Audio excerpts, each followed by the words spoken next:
finish it off. Ah, cool, nice, excellent. Extra brownie points for you. I dropped my sunglasses earlier. They found them. That's not important to the rest of you, but it is to me, which is why I said it. All right, good. Well done, Sam. Sam, I saw you at your first gig, didn't I? Not. How long ago was it? Like a year before the lockdown? Yeah. A year and a half ago. That's excellent. Keep going, buddy. That's very good. Give it up again for Sam. The next act is someone who was doing comedy when I first started, and I think you had a bit of a break, and now you've come back to it. So once again, I keep saying raise the roof. There's no bloody roof. Raise that roof. Everybody clap and cheer as loud as you can for the wonderful Jack Bartlett.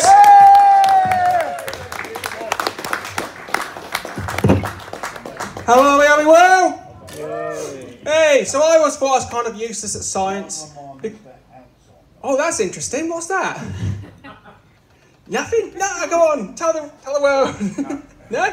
All right. So I always thought I was kind of useless at science because my teacher would always make me recite the periodic table, which I thought was unnecessary. She should know when her periods are. And I never trusted my science teacher either, because she said to me that potassium is the only element that could float. So, to prove her wrong, I took a shit in her swimming pool. I haven't been invited back since. My English teacher would always try to embarrass me by getting me to spell out words that she knew that I couldn't spell. One time, she said to me, Jack, I want you to spell out a 5-letter word that best described who she was as a teacher. So I said, S-L-U-T? I got in so much trouble. It was only 4 letters.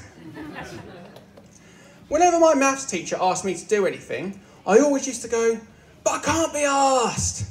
And he would always say, you'll never get anywhere with that attitude. Well, now the joke's on him, because I'm gay.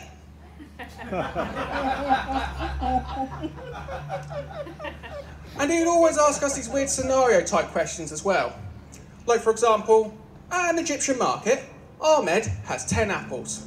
If Lucy takes 2 and John takes 3, what does Ahmed have? Apparently, 10 apples and 2 hands wasn't the answer. Social groups are interesting in school, aren't they? Because, you know, you got the social drinkers, where you learn to drink, and then you have the social smokers, where you learn to smoke. No, I wasn't in any of those groups, well, I was just social, which is where I learned to claim benefits. My stepdaughter, she'll eat anything that you put in front of her, which goes some way to explaining how she keeps on getting straight A's. When at a family reunion, my mum introduced me to Edward. She said to me, Jack, this is Edward. He's your second cousin, twice removed. Which I thought was a bit unfair on him. He had only lost 2 fingers. It's always awkward when you're at a family reunion and you can't remember someone's name, isn't it? So what I do is I just resort to calling them fella. You alright, fella? Want a drink, fella? Fancy a packet of crisps, fella? Honestly, my aunties hate it. Grounding isn't much of a punishment anymore, is it? Because let's be honest, they've got their TVs, they've got their phones, and they've got their Xboxes. It's actually much more of a punishment to make them go outside. But then, of course, they start moaning and scratching at the window, going, it's cold and it's dark, and there's a man out here who keeps on staring at me. Give us a cheer if you were spanked as a child? Yeah, I was as well. And personally, I don't think there's anything wrong with it, just as long as you remember to stop as soon as the child goes, harder, Daddy. It's always upsetting when you lose a parent, but I always find it comforting to know that they'll be forever looking down on me. They're not dead, just very disappointed. When walking through my local cemetery, I saw an elderly couple coming the other way, and I thought to myself, how responsible of them to be checking out their next house move. I've always wanted to travel Asia, but I made this rule for myself that I could only visit cities that I actually knew the names of. But I couldn't think of any, so I thought, fuck it.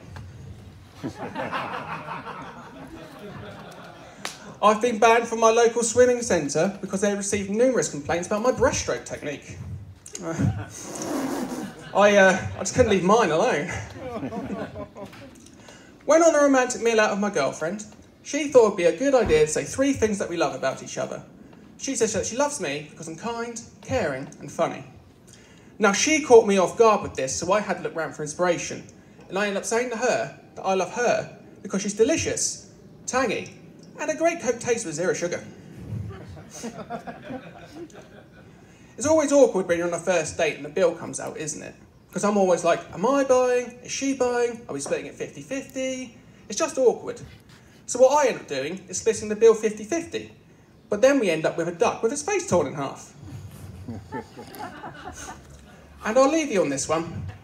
Last weekend, I went to a bottomless brunch, which made me feel really self-conscious because everyone was laughing and pointing at my penis. I've been Jack Bartlett. Thank you for your time.